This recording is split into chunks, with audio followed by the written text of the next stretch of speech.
நல்லதே நடக்கும் நல்லதே நடக்கும்.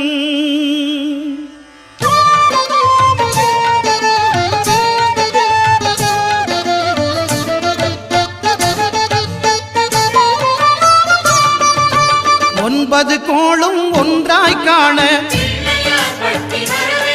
அங்கு கற்பகம் என்னும் கடவுளின் மெய்யில் ஒன்பது கோளும் ஒன்றாய் காண அங்கு கற்பகம் என்னும் கடவுளின் மெய்யில் சூரியன் முதலாய் 9 கிரகமும் பலவித குணங்களை கொண்டிருக்கும். எங்கள் கற்பக தருவில் அவை வரும்போது ஒன்றாய் சேர்ந்து பலனளிக்கும்.